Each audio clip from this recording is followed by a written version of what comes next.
Sports Nutrition 101 Human Performance Fitness. Goals of sports nutrition are to enhance athletic performance, improve recovery period, prevent injuries, improve sleep, improve overall energy throughout the entire day.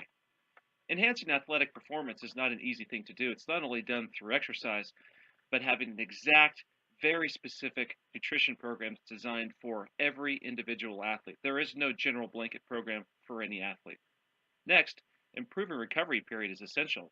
The athlete like to be able to go out every single day and perform at its highest level possible. But if nutrition is not correct, then the athlete will not recover, will be sore, and will have not proper energy for the workouts.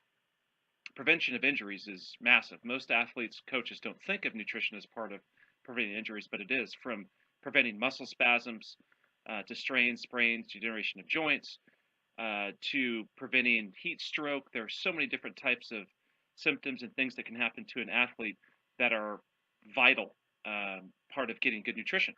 Improvement of sleep. If an athlete's not eating properly, they're not getting the proper nutrition in their body, they cannot have a good healing sleep. Therefore, they're not producing specific hormones like growth hormone and testosterone and other hormones that are essential for rebuilding the body and having a very healing sleep. Improving overall energy throughout the day is important. You not only want energy for what the athlete does in their sport, but you also want to feel good throughout the day. You don't want to feel sluggish or tired. You want to be at your highest performance, not only during your sport, but throughout the whole day. And this is all possible through proper nutrition. Essential nutrition. Most coaches and athletes don't understand what's really needed for the body in order to perform at the highest levels, but also to recover and to have energy throughout the day. One of the most important distinctions that we need to understand is the difference between essential nutrients and non-essential nutrients. Essential nutrients are those that the body does not make and must be obtained through the diet. Non-essential nutrients are nutrients that the body already makes that we don't have to necessarily obtain those through our normal diet. So essential vitamins, for example, are one of those nutrients that we have to get through our diet. And these are act as coenzymes, and they're essential for nearly every bodily function in the body, for exercise, for recovery, for cognitive behavior, motor behavior, all those things and much more. Essential minerals, for example, calcium, sodium chloride, potassium. Those are some of the nutrients that are used in electrical pulses and making muscles contract via the nervous system. If those aren't in the body, the muscles tend to shut down and may get cramps. You may even experience heat stroke, heart problems, lung problems, brain problems. So we have to obtain those nutrients before, during, and after exercise. Essential amino acids are essentially proteins. These are the broken down forms of a protein that must be obtained through the diet. It can be obtained through meat sources or plant sources or dairy sources. Essential fatty acids, one of the most complicated nutrients that I find in most people's diets to obtain is essential fats. Essential fats aren't necessarily found in large amounts in food. Specific nutrients like fatty fish, specific seeds like flax seeds, borage. There are some other examples as well, but those are some of the primary ones that I suggest to my clients. Another thing that we have to get that our body doesn't produce is water. So this is what you must get through your diet in order to recover, have ideal performance throughout the day. Reading food labels is a challenge for most people. Most people don't know how to really read a food label. They might be able to read what a calorie is or how many calories or grams of something is in a food, but breaking it down to more of an essential level is necessary to know what exactly it is that you're putting in your body. And this is most complicated when you actually look at the ingredients, because some of the ingredients in products are so complicated it takes a chemistry degree to understand what you're actually putting in your body. But there's always changes in what's happening in the FDA, and we're always pushing to make labels more easy to read. But one of the most important things that one needs to understand is calories. How many calories are in what you're eating? And how many calories are you outputting during the day? How many calories do you burn throughout the day? So in calories, this is listed on a label. And you need to understand how many calories it is that you're ingesting and weigh that versus what your actual needs are during the day so that you don't run low and your gas tank doesn't run out. Another nutrient that you'll notice on the food label is carbohydrates. Carbohydrates have 4 calories per gram of carbohydrate. So that calorie basically tells us how much heat is being emitted and how much energy the body is actually using per gram. So when you look at carbohydrates, remember that carbohydrates are four calories per gram when you're reading the food label. Protein is 4 calories per gram. Fat is 9 calories per gram. And then we go to ingredients. This again is the most complicated part. Ingredients, you need to be able to decipher what actually is in the food. And the easiest thing to do is to make sure that there are several things in those ingredients. One is to make sure that it's organic, not non-organic. You want everything as fresh and as wholesome as possible, not GMO, not treated by man. You want it as fresh and as wholesome and as clean as possible. Everything in the product should be, again, from the ground or from a tree. It should not be made by man. It should be plants. It should be made by an animal. It should be something that's totally, completely organic and natural, and not something, again, that's made by man. I can't explain enough or the importance of making sure that your ingredients are completely fresh. If you can't read it or understand what the actual nutrient is, it's probably made by man, and you probably shouldn't be eating it. Calculating caloric needs is essential because you need to know how many calories you need to be put in your body per day in order to sustain what it is that you're doing, whether it's schoolwork, work, sports, whatever it might be. It's important to know what you need in your body. And sometimes the body will feel hungry or thirsty, letting it know that it needs nutrition. However, sometimes when it's saying that it's hungry, it's not necessarily needing energy. For instance, if you have someone that's extremely obese, morbidly obese, why would it be that a person would feel hungry if they have hundreds of thousands of calories stored of energy in their adipose tissue? One of the reasons for this is that the body isn't necessarily asking for energy, but it may be actually asking for nutrients that the person's not getting in the diet. The body just doesn't know how to ask for specific nutrients like L-lysine, an amino acid. It doesn't know how to ask for a specific vitamin like vitamin C, or it doesn't know how to ask for sodium. It just says that it's hungry and that it needs to put something in, and then people usually translate that as going to grab anything that they can eat, but not knowing exactly what it is the body needs. So it's best to grab nutrients that are dense, vegetables, fruits, or meats, or cheeses, or dairy products that contain a lot of these essential nutrients that don't necessarily have a lot of calories always, and can make the body feel satisfied without having to eat too many calories. So in calculating caloric needs, we see an example of here of how to do that. So what I'd suggest is that you pause this video for this page and the next page, which will help you calculate what it is that you need to be putting in your body per day calorically.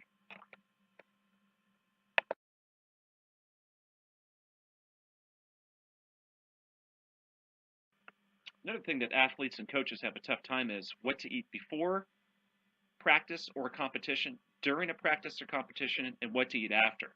And this is actually a very complicated science because it varies based upon so many elements, variables, whether it be weather, the sport itself, the athlete, whatever symptoms or medical issues the person may have, blood labs. Really, in an ideal scenario, you take together all that information that you can gather and you base a program on that, not just a blanket program that I'm giving you. These are some slightly specific uh, educational materials, 101 style, but very basic, and should always consult a doctor, consult a nutritionist, or someone like myself that understands nutrition that can put together a program that includes a lot of those data points.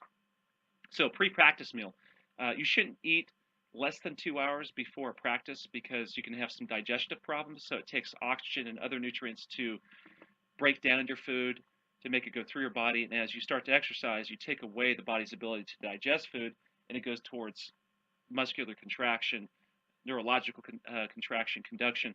So it's not a good idea to eat that close to a practice because it causes way too many problems. You're better eating 3 to 4 hours out and not having as many problems. The other part of that is that if you eat too close to a practice or even a competition, the body, more importantly with a practice, that if you eat too close to it, that you'll actually end up utilizing those nutrients. And one of the important things in a practice is that you're trying to force your body to be a better fat burner, a better utilizer of sugar, a better utilizer of several amino acids that are essential for anaerobic or aerobic metabolism.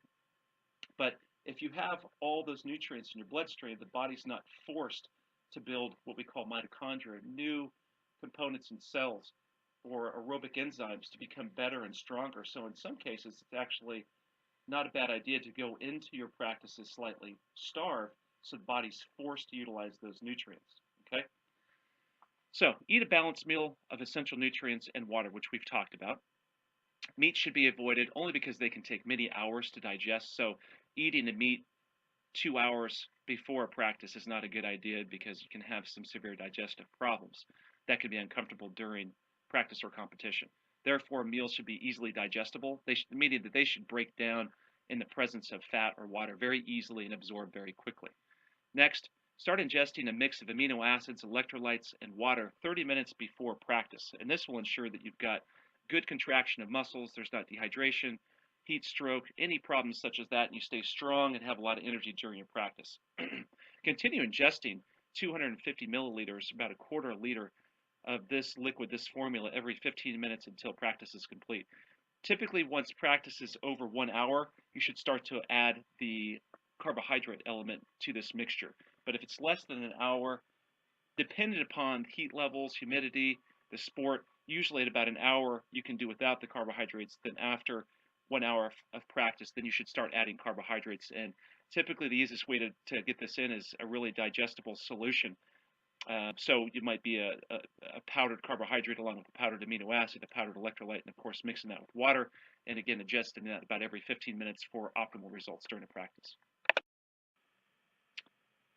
What's needed before a competition is actually different than what's needed before practice. Again, remember in practice, up to about an hour, we're trying to really starve the body of nutrients so that when you do compete, when you practice, that your body actually is forcing itself to utilize stored body fat, stored carbohydrates. If it's forced to do that, it actually builds more mitochondrial density, the number of mitochondria, things that are really important for producing energy. And it can't do that if it's loaded, if your bloodstream is loaded with carbohydrates, amino acids, and fats. It's not necessary to go after those stores, which is not a good thing. You want to go after those stores and force it to do that. But during competition, you actually want to take advantage of that. You want as many of those nutrients in your body as possible without having any kind of irritation in the blood or the stomach, cramping, etc. So what I recommend is most of the same stuff as what we talked about before, workout or pre-practice, but the difference is that you start ingesting carbohydrates along in that mixture that we talked about as part of your routine 30 minutes before competition, and to continue that every 15 minutes until the competition is complete. Post-competition meal or post-practice meal are essential.